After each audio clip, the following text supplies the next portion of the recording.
Saludos, Kikosis. Me siento bien. No crean, ayer estaba muy malito.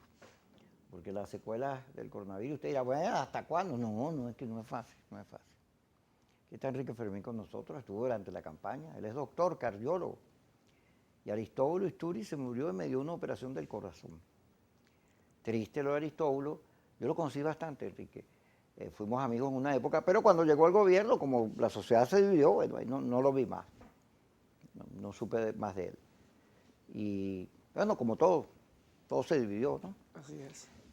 Y es triste y me produce unas reflexiones, que vamos a arrancar por ahí a ver qué me dices tú. Fíjate que viendo las redes, las reacciones, yo me pongo a ver las reacciones en WhatsApp, que son unos chats de gente que uno conoce. Y además, como uno se mete en política, tiene muchas invitaciones a chats políticos, donde hay debates y cosas, y hay opositores, gobierno y todo el mundo. Pero los radicales, no es como Leocenis García, que pone un tuit diciendo, mira, hasta la muerte, o sea, la muerte es un momento de encuentro y de paz. Pero no, hay una gente, caricaturas, maldiciones, todo un odio que yo dije, este país está fregado. Así es. Porque además la gente está convencida de que esa rabia es justificada por la situación del país. No, es que estos son muy malos y no sé qué cosa. Del otro lado dicen lo mismo, es que estos son muy malos porque nos quieren tumbar. Pero esa rabia es una cosa insensata, porque ni siquiera frente a la muerte, el hecho doloroso, la muerte se detiene, es insaciable. Pero no es la mayoría de la sociedad, gracias a Dios. Fíjate que Jesús Seguías, presidente de Atincor, en Semana Santa escribió, yo no entiendo cómo un pueblo tan cristiano como el venezolano, que está tan connotadas, ¿no? Que tú dices, bueno, o sea, el juicio a Aristóbulo lo puedes hacer cuando quieras, pero tienes que hacerlo desde la racionalidad y la evaluación de lo que él hizo. Si es que algún juicio hace falta, porque en el momento de la muerte los juicios lo hacen en otro lado. Ahí en la puerta del cielo el tampero te pregunta, ¿y por dónde vas? Ajá, cuéntame. Y toda esa rabia, todos esos que tienen rabia, ahí los tienen anotados. Ah, pero mira tu rabia, ¿no? ¿Cómo ves tú la cosa? ¿Cómo viste lo de Aristóbulo? Bueno, fíjate, te voy a hablar como médico. Uh-huh. Eh, para mí es fácil comprender tu criterio, porque uno como médico ves a un paciente, no te importa si ese paciente es de tal o cual raza, es de tal o cual color, si es de tal partido político, simplemente es un paciente, un ser humano que se merece respeto. Yo creo que hasta eso se ha dicho hasta en la guerra, o sea, tratar al enemigo con honorabilidad. Eh, yo pienso que ese tipo de conductas es una especie de enfermedad generalizada en nuestra sociedad actual que es atizada por las redes sociales. Mucha gente que se dedica a incentivar el odio y creo que eso no le hace ningún bien al país. Ante la muerte de cualquier ser humano uno debe tener respeto, independientemente de que lo hayas adversado políticamente o no. Y yo creo que expresiones de odio ante un hecho de luto como es cualquier muerte de cualquier ser humano, no deben ser bienvenidos. De tal manera que yo simplemente digo que lamento la muerte de Aristóbulo como la de cualquier ser humano y además pues a sus deudos les doy mi sentido pésame. Yo creo que por ahí es la cosa. Venezuela necesita realmente despegarse del discurso del odio, entendiendo que tenemos que contraponer nuestras diferencias, pero que necesitamos buscar la unidad, la unión nacional para poder progresar. Eso es lo que te puedo decir. Fíjate, durante todos estos años yo siempre respaldé la coordinadora, la MUD, el 4. Correcto. Todo lo respaldado. No solo porque eran los partidos más grandes, sino porque era la unidad. Sin embargo, de un tiempo para acá, haciendo reflexiones sobre estas cosas, sobre estos temas, pues me he ido alejando. Y a medida que me alejo, los veo de una manera distinta. No solo los veo equivocados en cuanto a que la estrategia de insistir en las salidas de fuerza, en tratar de que al país, no al país, porque lo hacen es para Maduro, tratar de agobiar a Maduro y a su gobierno para que del caos pues termine renunciando, le den un golpe de Estado. Que esa visión, no solo no la comparto, sino que todo lo que genera ella, que son estos odios, esta rabia, que no hay reconciliación posible porque no, ni derecha ni izquierda nos podemos ni ver, somos enemigos a muerte, toda esa visión a mí me ha ido dando como, ay, no, por Dios, o sea, ahí no hay nada bueno, nada nutritivo, o sea, vivir así. Esa gente cree, cuando te dicen colaboracionista, traidor y no sé qué cosa, creen que son mejores que uno, pero yo los veo y digo, Dios mío, sape, porque un país no se construye así. Y luego, eso es lo que tú le estás dando a tus hijos, a tu mujer, a tu hermano, a tu vecino. Esa rabia, ese es el discurso de vida. Como no, el país está en una situación muy difícil y hay que tratar de cambiarla. Ahora, la rabia no te deja pensar, porque si piensas te das cuenta que cometes errores y buscas rectificarlos, porque 22 años tienen que haberte enseñado que algo malo estás haciendo, que no se produce un cambio, que las encuestas dicen que el 80% de la mayoría lo quiere. Algo estás haciendo mal. Claro. ¿Qué se está haciendo mal? Bueno, se está haciendo mal que no se ha entendido justamente el sentimiento de ese 80% o más de la población. Como tú bien lo dijiste hace rato, el discurso político o la matriz política que se ha construido en estos últimos 21, 22 años ha sido sobre la base de la confrontación. Y eso le ha funcionado muy bien al gobierno, porque el gobierno, el extinto presidente Hugo Chávez, su base fundamental para realizar política era tener confrontación. La confrontación. Claro, y eso lo beneficiaba, porque siempre lo tuvo como enemigo. Y cuando lo atacaron muy fuerte, entonces decía águila no caza mosca y cosas así por el estilo, ¿no? De tal manera que se ha construido sobre la confrontación y creo que eso ha sido un error de la oposición. Morder ese peine, como dicen.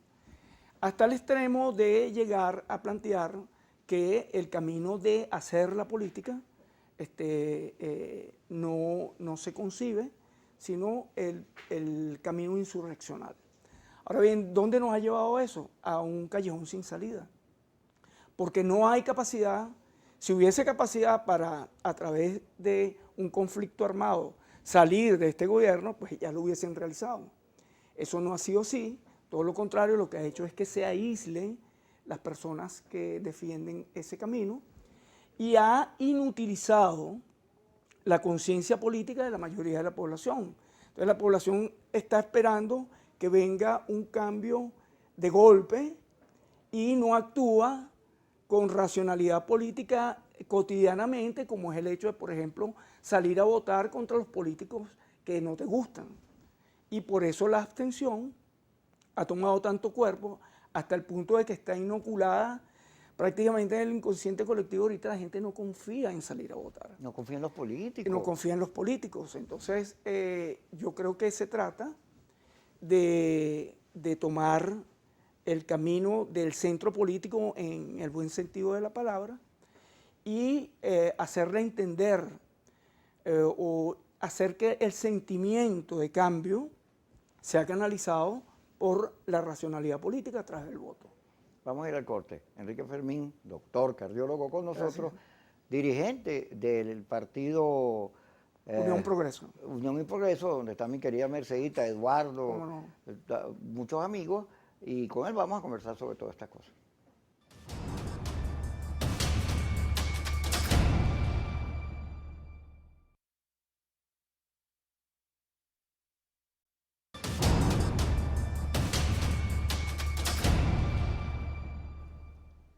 Enrique Fermín con nosotros. O sea que yo, Pelo Patín, Unión y Progreso, un partido reciente, nuevo, donde mucha gente quería. Iba a comentar, los políticos son malos, son sucios, son unos tracaleros. Sí, muchos. En Venezuela se cree que la política es el arte de las trampas y tú lo asocias con mafia, con cosas, pero no todos los políticos son así. Hoy se está cumpliendo no sé cuántos años del nacimiento de Pompeyo Márquez. Correcto. Pompeyo Márquez fue uno de los jefes de la insurrección en Venezuela, aun cuando en la primera parte él no estuvo de acuerdo. Claro. Fue comunista, dirigente comunista. Tuvo preso en San Carlos. San Carlos, y un luchador. Pero cuando se muere, Pompeyo Márquez era un demócrata. Claro. Era un demócrata que creía en las salidas negociadas y en la política. Y era un hombre que transitó los caminos de la política, que fue capaz, yo me acuerdo, no sé si ustedes hagan memoria, allí en la Libertador, frente a la CanTV, que había un meeting cuando las guarimbas, ¿tú te acuerdas? Y Pompeyo se paró y dijo, eso es un error. Y se tiró un discurso, y las guarimbas fueron para atrás, por el respeto. Hay políticos de esa envergadura. Claro. Y yo creo que Venezuela necesita ese tipo de políticos. Hoy, fíjate la elección del CNE. Estamos a punto. Faltan unos días. El G4, incluido Acción Democrática, porque se decía que Henry Ramos estaba buscando cómo entrar al proceso para defender sus gobernadores, lo firman. Un comunicado que lo que da es pena. Que da pena, que es un atraso político, que es infantil ese comunicado. Como infantil es el interinato. Ese interinato, Guaidó es muy dado, muy entregado, muy afectivo, es un luchador, es joven, pero carece de la experiencia necesaria para evaluar los momentos políticos. Entonces se ha quedado pegado a un solo discurso y la negociación, que hoy es fundamental. Aquí están los noruegos ahorita reuniéndose con todo el mundo y se está dando la negociación para el CNE, que es clave. Si de ahí sale un buen CNE, podemos avanzar. No solo porque se acaba o se disminuye la discusión entre votar o no votar, sino que además pasamos a avanzar, a ver cómo sacamos al país de la crisis, a buscar reducir o quitarnos encima las sanciones, una relación nueva con la Unión Europea, con los americanos, etcétera. Se plantean otros juegos. Sin embargo, hay un sector que insiste en el error, que no contento con los que ha cometido, siguen en eso, pero además llaman, e insultan, oye, cuando alguien sale, yo voy a votar a Américo de Gracia o a Enrique Márquez, para ponerte dos ejemplos, traidores, porque son desleales. Esos son sectores desleales de la política, porque solo privan otros intereses. Y entonces acusan de traición, pero ellos son los verdaderos traidores con la amistad y con la consecuencia y con la democracia, porque la democracia sí es tolerancia. Fíjate que estoy diciendo estas cosas duras, porque ya yo no siento que esos sectores ya sean, oye, la unidad. O sea, ya yo no siento, digo, no, porque que estos sectores un momentico actúan de una manera, eso que estamos hablando, esos odios, esas rabias, que son tan duras. Tú dices, bueno, pero como Ross Perot. ¿Tú te acuerdas de Ross Perot? Aquel señor que era muy rico no, claro, en los Estados Unidos, que hizo una campaña y dijo, si usted odia, yo no quiero su voto. Así no, eso no le hace falta al país. Hace falta buenos políticos. Y tú ves las encuestas y el liderazgo tiene chiquitico. Hacen falta gente que transmite otras cosas. Y tú desde la campaña lo vas a haber visto y el contacto con la gente. Sí, es que hay que rescatar el sentido de la política. Ciertamente la política se ha pervertido mucho, no solamente en Venezuela, en el mundo en general, pero en Venezuela en grado extremo, hasta el punto que se ha mercantilizado la política. Pero tú ahora lo decías, nosotros estamos acostumbrados a haber visto grandes políticos, muchos, que uno adversó incluso. ¿Quién no puede hablar del doctor Rafael Caldera, de Rómulo Betancourt, del mismo Teodoro Pekov, de Pompeyo Márquez, de tantos, ¿no? El hecho de que una persona haya ido por el camino de la confrontación violenta no significa que no pueda ejercer una acción demócrata. Por ejemplo, Mandela, que todo el mundo lo admira como un gran demócrata, él estuvo metido cuando ponía bombas. Pero cambió. Pero cambió, exactamente. Entonces se trata de uno interiorizar de que el camino no es ese. Porque fíjate tú que el camino de la violencia solamente va a llevar a más violencia y como siempre lo he dicho, lo he repetido muchas veces, lo único que está garantizado cuando hay un enfrentamiento violento o armado es que tiene que haber una negociación. Entonces, si eso es así, pues ¿para qué vamos a transitar ese camino? Con respecto a lo del CNE, por ejemplo, aspirar a que haya un CNE impoluto es también caerse a mentiras. Los distintos factores políticos tienen sus intereses, el gobierno tiene su interés, la oposición que está en la Asamblea tiene sus intereses, pero aspiramos a que por lo menos ahora la Asamblea Nacional, después de más de 15 años, por lo menos nombre un nuevo CNE y no lo tenga que hacer el Tribunal Supremo. Ahora bien, decir que no se va a votar porque ese CNE no es totalmente potable es un gran error. Y la demostración de eso es que con un CNE no a la medida de la oposición, en el 2015 se ganó la mayoría de la Asamblea Nacional. Cuando se sale a votar masivamente, el gobierno pierde. Eso está demostrado.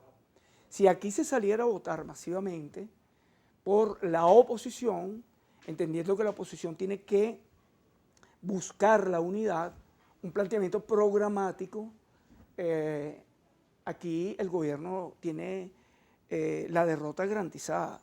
El problema es que mientras nos mantengamos en esa polarización extrema y nos lleve a desmovilizar a la población, pues en la medida en que haya más abstención, el gobierno con los pocos votos que tenga tiene garantizado un triunfo. Eso es lo que está pasando. Fíjate que la gente, alguna, los sectores estos radicalizados, dice, bueno, pero tú lo que hablas mal de la oposición no hablas mal del gobierno. No, un momentico, es que aquí no nos estamos chupando el dedo, aquí todo el mundo sabe la situación que está el país. Claro. Y las encuestas dicen que hay un enorme rechazo y es una situación que aquí no hay que saturar convenciendo a la gente de que el país está mal. Hay que explicar mucho. Por Dios. Además, al gobierno le toca sus discusiones y sus debates, ¿ves? Pero cuando uno debate sobre la oposición y sobre el gobierno también, es un debate público. Son errores que se cometen en la política y en los extremos, en estos radicalismos, porque hay odios aquí y hay odios allá. Es correcto. Entonces tú te estás refiriendo al tema del odio, solo que lo haces desde tu posición, sobre lo que piensas. Porque como yo no pienso como piensa el gobierno, a pesar de que yo vengo de la izquierda, conozco los temas y la cosa, pero yo soy un demócrata. Es correcto. Sí. Cada día me salgo de la izquierda y la derecha, a mí me parecen ¡ah, auxilio! Ya regresamos con Enrique Fermín. Así.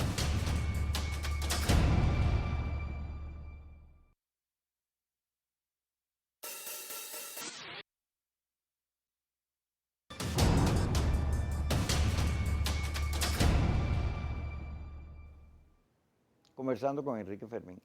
Ese tema de derecha-izquierda, fíjate, Duque, para la derecha venezolana, porque ahora hay derecha, en Venezuela no había derecha antes, en el proceso de democracia, lo más cercano a la derecha era un sector de Copey, porque Copey era centro-derecha, y tenía a Araguato, una discusión interna porque era un partido popular y ADE era socialdemócrata. Aquí todo el mundo era izquierda, incluso el Tinoco, una vez sacó los progresistas, los desarrollistas, que era una derecha económica con planteamiento, y no sacó votos porque la derecha no le emocionaba a nadie. Pero como llegó Maduro Chávez, entonces apareció el anticomunismo y se reconfiguró una derecha que se nutre de Trump, se nutre de Latinoamérica, de Piñera, del otro, de Macri. O sea, en el caso de Perú, yo lo he venido diciendo, le van a la Fujimori, que es una delincuente.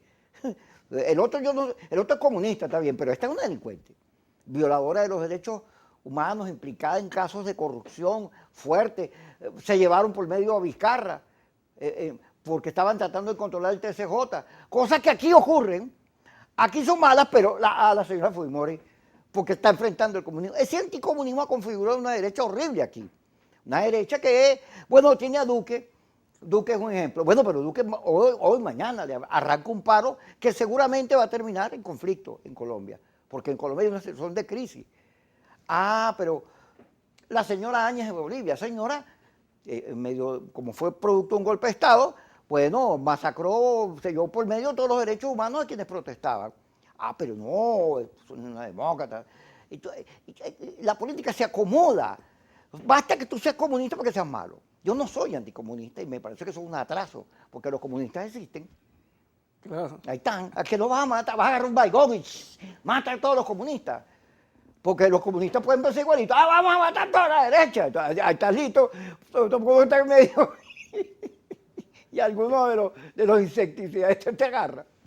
Sí, bueno, es que, fíjate, alguien, no me acuerdo ahorita quién, dijo, en Venezuela nunca ha existido partido de derecha, ¿verdad? Porque siempre los partidos, por ejemplo, los que se llamaban derecha, Acción Democrática COPEI, tuvo en sus filas mucha gente muy demócrata y progresista. Así es. De manera tal que esas categorías de derecha e izquierda, yo creo que a nosotros no nos calza bien.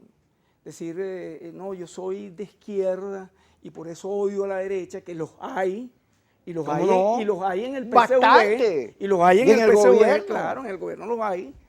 Entonces decir que todo aquel que piense distinto a el pensamiento socialista es un traidor, un antipatriota, y creo que eso, como lo decíamos al principio, ha sido un error de la oposición, en el sentido de que, por ejemplo, yo siempre digo, ¿cómo es eso de que nosotros, los bolivarianos y los no bolivarianos? Yo digo, no, es que no es así. Todos somos bolivarianos. Bolívar nos pertenece a todos. Así es. Entonces no es los bolivarianos contra los no bolivarianos, es los bolivarianos, pero que tenemos concepciones distintas en lo interno. De tal manera que yo creo que hay que abandonar ese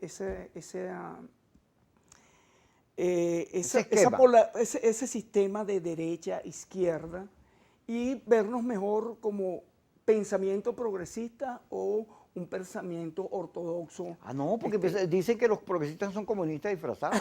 Bueno, pero no llegaron a decir, por ejemplo, algunas personas que Biden era comunista. Bueno, entonces yo creo que el extremismo es malo en todo momento, ¿no? Por lo demás, tú hablabas algo ahora de las solidaridades automáticas. Entonces, yo creo que cuando esas pasiones no te pueden llevar a que no veas los errores que pueden tener determinadas personas. Tú ahorita ponías unos ejemplos, por ejemplo, Colombia, Perú. Bueno, ellos tienen sus particularidades, tienen que resolver sus problemas. Nosotros tenemos nuestros problemas y tenemos que resolverlo por la vía del consenso, el mayor consenso posible. Aquí la otra vez hablábamos, nosotros en la organización, de que es necesario el diálogo social, pero el diálogo, ¿con quién? Entonces decíamos, bueno, el diálogo con la sociedad civil. Aquí hay muchísimos factores que no están metidos en esa polarización, que forman parte de ese 80% o más, una gran parte de la clase media casi extinta en el país, profesionales, empresarios, bueno, una gran cantidad de personas que están dispuestas a buscar un cambio social y político en el país que no tenga que ver con ese extremismo. Eso es lo que creo. El doctor Julio Castro ha venido advirtiendo que puede venir una tercera ola y le leí una declaración reciente en la cual decía que oye, las estructuras para combatir el coronavirus son muy precarias. Sí. Entonces, estábamos hablando, porque yo estuve en la clínica Caracas y tú trabajas ahí. Es correcto. Y me decía, cuando yo estaba, eso estaba full, porque el coronavirus en ese momento estaba guau, por todos lados. Y me dijiste que en estos días se ha ido vaciando. Es correcto. Como dato concreto. Dame tu diagnóstico del coronavirus. ¿Son buenas las cifras? ¿Son malas? ¿Se miente? ¿No se miente? ¿Viene la tercera ola? ¿No viene? ¿Cómo ha actuado el gobierno? ¿Cómo tú ves el coronavirus? Que es uno de los temas donde yo llego al coronavirus, hay que discutir el coronavirus. ¿Y cómo fue? ¿Y qué te pasó? ¿Y qué sentiste? Sí, bueno, el coronavirus es hoy un problema, yo diría, yo lo catalogo como una emergencia nacional. ¿Por qué? Cuando arrancó la pandemia en Venezuela, o sea, se hicieron los primeros diagnósticos en marzo del año pasado, se tomaron unas medidas muy drásticas de aislamiento, pues, de distanciamiento social, como se llamó. Eso sin duda tuvo su efecto. Tuvo su efecto en el sentido de que la curva logró mantenerse más o menos plana, pero con el tiempo sucedió lo que tenía que suceder. Porque tú te puedes quedar en tu casa, pero ¿hasta cuándo te quedas en tu casa? Eso tiene un tiempo porque hay que trabajar, hay que ir a estudiar, hay que hacer una serie de cosas, hay que ir a buscar la comida. Entonces, en la medida en que se fue flexibilizando, pasa lo que sucede, que empieza el ciclo natural de la epidemia en cada país. Y empezaron a subir las cifras. Llegó un momento en que en julio más o menos del 2020 empezaron a anunciarse como casi 2.000 casos diarios. Luego de allí empezó, como por arte de magia, a decirse que habían alrededor de 400, 300 casos diarios, cosa que yo creo que no se ajusta a la realidad. Así como los números actuales creo que tampoco se ajustan a la realidad. Por ejemplo, ayer se anunció que habían alrededor de 1.200, casi 1.300 casos. Yo estoy convencido de que son muchos más casos que esos. ¿Por qué? Porque hay un subregistro muy importante. Tú o cualquiera de los televidentes puede saber que muchísima gente que conoce, familiares, amigos, le ha dado el coronavirus, están en su casa y no han ido a ningún hospital, por ejemplo. Eso no forma parte de la estadística. Hay gente que ha muerto sin asistencia médica y eso no forma parte de la estadística. Hay una persona que a lo mejor tiene una complicación y llega sin signos vitales y no forma parte de la estadística. Además que hay una escasez real de pruebas diagnósticas. Entonces eso trae como consecuencia que valga la redundancia, se diagnostiquen menos cantidad de personas de las que realmente hay. Así como está pasando, por ejemplo, ahora en la India, a raíz del festival religioso que se ha disparado, de lo que sucedió aquí con la flexibilización extrema en carnaval, es lo que estamos viviendo ahorita.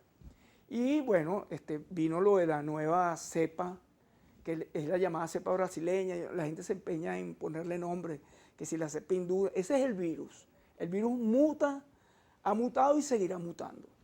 Y bueno, entonces estamos viviendo las consecuencias de lo que fue la relajación durante carnaval. En este momento pareciera, por lo que te dije ahora, por ejemplo, lo de la clínica, que llegó a haber en un momento más de 100 casos hospitalizados. Ahora alrededor de un poquito más de la mitad, pareciera que ha empezado a mermar un poco la cantidad de casos. Eso se da en la medida en que más personas que han pasado la enfermedad tienen la no capacidad de transmitir La inmunidad. la enfermedad. Entonces quizás estamos pasando, como decir, la segunda ola está empezando como a bajar. Vamos a seguir hablando de esto porque como tú eres cardiólogo, mucha gente se muere de infarto, Sí. Le da un ACV, qué sé yo, problemas de hígado, riñones, etcétera. Pero resulta que es el coronavirus. Es correcto. Vamos a hablar de eso cuando regresemos aquí con Enrique Fermín, que aparte de político es médico. Y eso es bien bueno porque el médico era José Gregorio Hernández. Sí, señor. Y Claro. José Gregorio Hernández, bueno, va a ser beatificado, nosotros orgullosos, sobre todo porque era una gran persona. Y Dios quiera que el espíritu de José Gregorio Hernández inunde, chico, el país, para que salimos de tanta rabia, ¿vale? Y tanta molestia, y tanto mal. Cuando regresemos.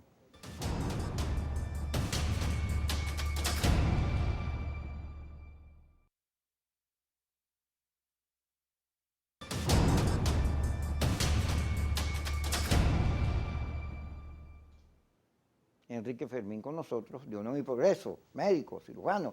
Ajá, el coronavirus va donde ve debilidad. Sí. Bueno, fíjate, es un virus nuevo ahora entre los humanos y es un virus que es multifacético, ¿no? Lo estamos aprendiendo a conocer. Lo que sí se sabe es que tiene diferentes efectos. Uno de los efectos, a propósito de que soy cardiólogo, es que afecta bastante el sistema cardiovascular. Por ejemplo, casi la gran mayoría de los pacientes, 80% más, tienen afectación de una de las membranas que recubre el corazón que se llama pericardio. Eso se llama pericarditis. Puede darle a la persona ACV, puede una persona ingresar con un infarto. Hemos tenido casos que se desencadenan por el coronavirus y puede producir una serie de cosas que se llaman trombosis, se forman coágulos en las piernas, se van a los pulmones, van al cerebro, en concreto se las trae el coronavirus desde el punto de vista cardiovascular. Y bueno, claro, ataca a las personas como cualquier otro virus, a las personas con debilidades. Por ejemplo, si una persona está malnutrida, si una persona es de una edad muy avanzada, si la persona tiene múltiples enfermedades, que sufre de los riñones, tenga diabetes, hipertenso mal controlado. Dicho sea de paso, quería decir que el hecho de ser diabético nada más no implica que el coronavirus te va a matar. Bueno, menos mal que lo aclaraste, porque a mí todo el mundo me ve y me dice, pero ¿de qué te vas a quejar si estás vivo? Oye. Eso se trata de que la persona diabética esté mal controlada. Entonces, una persona diabética mal controlada, su sistema inmunológico... No, pero los nervios disparan la diabetes. Pero el Claro, azúcar. claro, Entonces, claro. tú estás nervioso, te vas a morir con todos esos cuentos que hay del Sí, coronavirus. bueno, todas esas Hay un cosas. componente emocional fuerte. Por supuesto, por supuesto. Entonces, bueno, el coronavirus llegó para quedarse, esa es otra cosa. Llegó para quedarse, tenemos que acostumbrarnos a eso. Y lo que tenemos que perseguir, que es una de las cosas que hay que buscar, es que haya una vacunación masiva.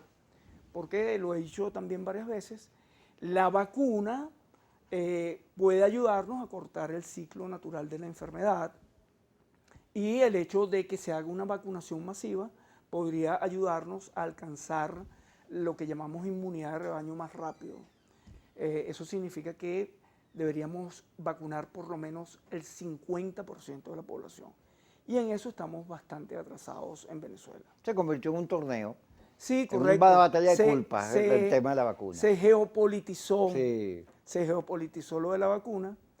Y no se trata de eso, se trata de buscar las vacunas, las mejores vacunas, para poder tratar, pues, inmunizar a la gran mayoría de la población.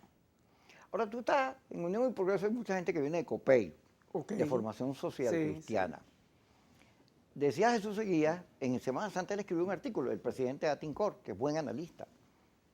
Él decía que él no entendía cómo un pueblo tan cristiano tenía tanta rabia, tanto odio, y actuaba no perdonando, sino guardando facturas. Correcto. Bueno, fíjate, yo en Unión Progreso ciertamente hay una gran influencia del social cristianismo. Entre ellos pues está connotado como Eduardo, está Mercedes y tantos amigos ahí, ¿no? Yo vengo de la izquierda también.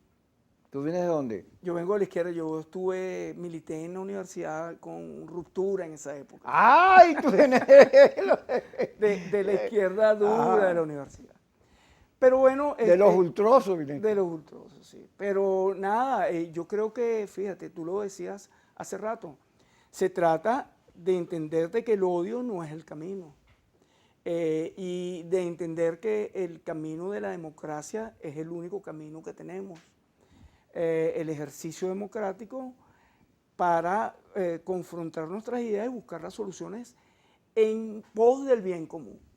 De manera tal que yo creo que he decidido estar en Unión y Progreso porque el grueso, la gran mayoría, si no todos los que están en este momento, en este movimiento político, entienden que el camino del odio no es el camino, que el camino es el camino del entendimiento, el centro político y buscar el bien común.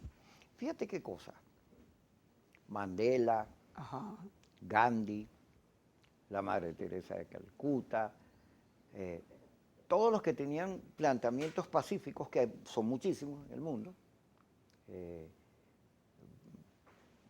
Para ponerte un ejemplo, ¿cómo se llama este pensador, el matemático, chico, que se me fue el nombre? El inventor de la teoría de la relatividad, Einstein. Ay, Dios mío, qué horror. Era pacifista. Claro. Llegó a decir, bueno, qué horrible que mi discurso teórico haya sido para hacer una bomba, las que fueron lanzadas en Nagasaki y en Hiroshima. Ese pensamiento con los hippies, con los años 60, llegó a tener, wow, sí, sí. una alta audiencia. Sin embargo, con la globalización, la polarización y la confrontación volvieron a resurgir. Y parecieran estar de moda, pues. Ahora que, no, si tú no le tienes rabia al otro, tú no, ay, este es un like, este es un comeflor. Te dice. Bueno, hay que rescatar a Aquiles, ¿no? Con su caballo come flores. No, yo creo que el camino definitivamente es el camino de la paz. Eso lo han demostrado todos los conflictos. Cuando nosotros pensamos, por ejemplo, tú tienes que acordarte, El Salvador, por ejemplo, ¿cuántos muertos no hubo y terminó en una negociación? Nicaragua, y así para usted de contar. Entonces yo creo que el camino es la paz. Y a propósito de lo que tú dijiste hace rato, de José Gregorio Hernández, que más allá de la beatificación, de verlo como un santo, hay que verlo como un hombre honorable, honesto, dedicado, científico, leal y trabajador. Fue un gran profesor universitario y se ganó el cariño de la gente justamente por su actitud, por su accionar. De tal manera que, repito, más allá del hecho de verlo como un santo, tenemos que verlo como un ejemplo de moralidad y de ética en el país. Y eso lo necesitamos mucho ahorita, a propósito de la política. Tú sabes que Douglas Zavala, que es un historiador que escribe en WhatsApp, ¿Cómo no? hoy hace el caso del juicio al señor que atropelló a José Gregorio. Lo declararon inocente porque no lo hizo con culpa, o sea, fue un accidente. Pero además, el declarado inocente tenía que ver con el perdón, que era la prédica de José Gregorio y del cristianismo, el perdón. El perdón se perdió. Aquí, perdón, vamos a ir al corte. Ya está.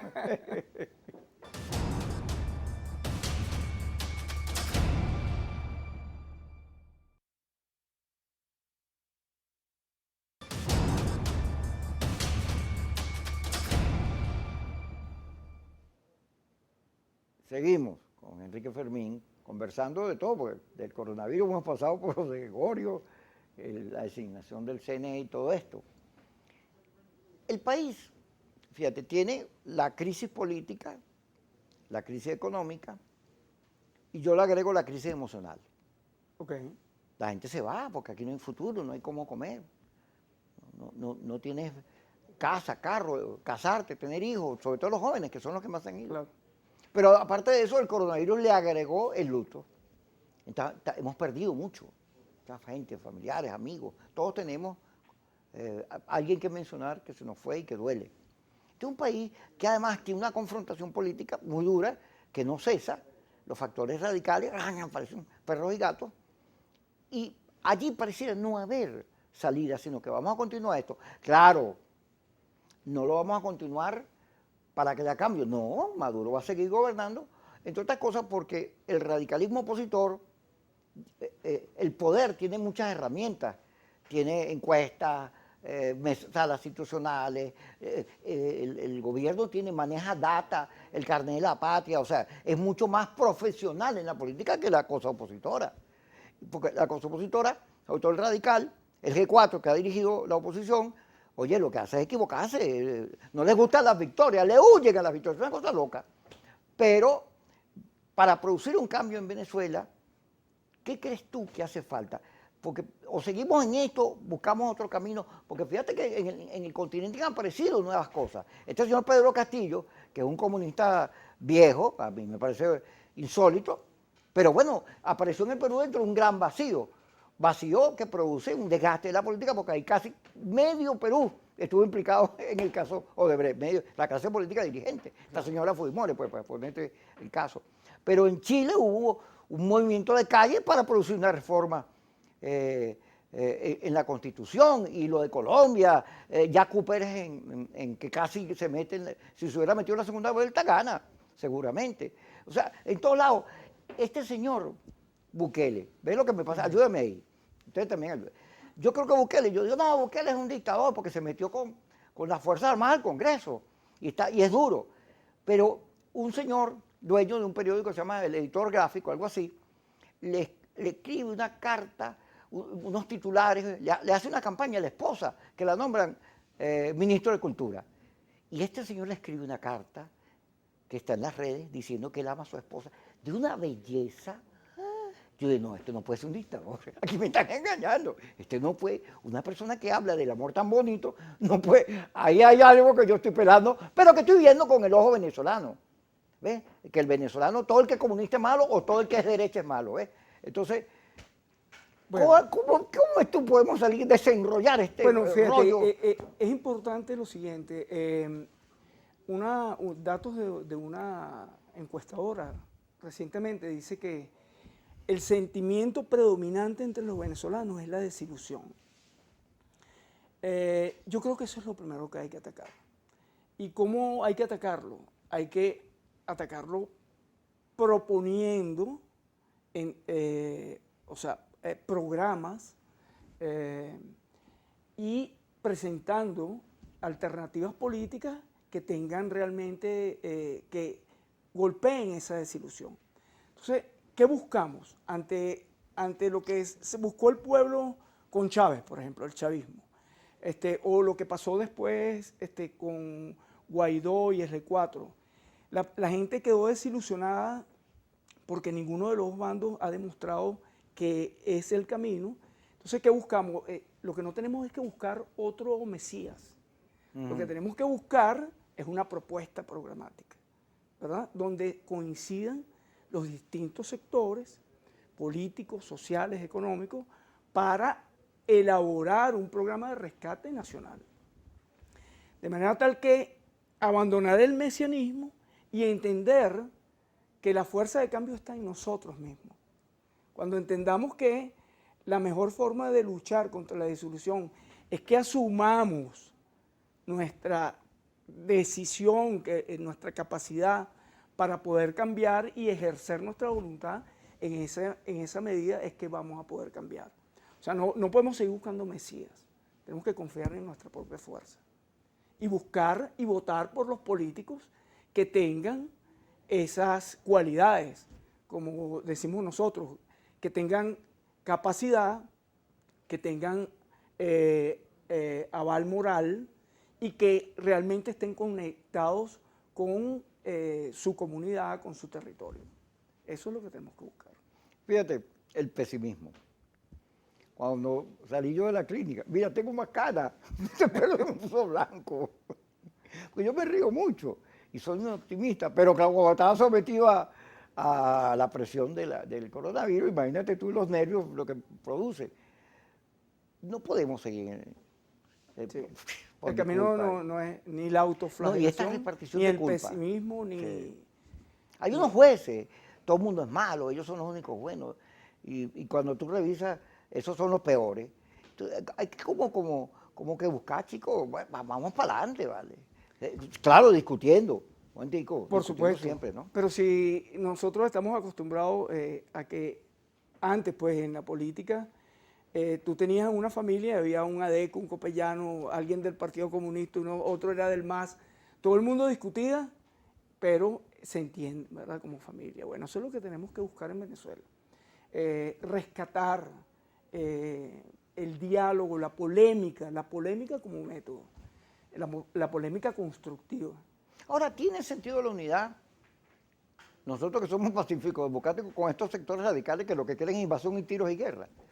Yo me lo estoy preguntando, porque hacen falta, sin esa fuerza no cambias el país, porque esa fuerza no todo es malo, ahí hay gente muy valiosa y tienen un empuje, solo que, bueno, producto de la excepción, de las persecuciones, lo que sea, se han ido radicalizando. Pero llega un momento que uno dice, bueno, yo no sé si estos son peores que estos. Bueno, nosotros no podemos renunciar a llamarlos a que asistan a la lucha democrática por la vía electoral. Sería lamentable que no lo hicieran, pero ya eso es una decisión de su parte. Lo que debemos lograr es estimular a la gran mayoría de la población que entienda que, por ejemplo, esa gran abstención que hubo en diciembre pasado, lo único que logró fue que el gobierno se adueñara completamente de la Asamblea Nacional. Entonces, en la medida en que tú no salgas a ejercer tu voluntad, vas a dejar que esos espacios los ocupe el gobierno y lo quieras tú o no, ahí están dictando leyes y haciendo cosas. Entonces, yo creo que en la medida en que la población, ese 80% más del que hemos hablado, decida cambiar por la fuerza del ejercicio de su voluntad, los sectores que no transiten ese camino quedarán aislados. Oye, está bien. Buena idea. Gracias, Enrique, por estar con nosotros. Gracias a ti. Enrique Fermín, médico, cardiólogo, Y ustedes ya recuérdenme, grábenselo allí para que no hagan como yo que patina, que pela el patín. A las 5 y a las 10, Kikosi por Globovisión.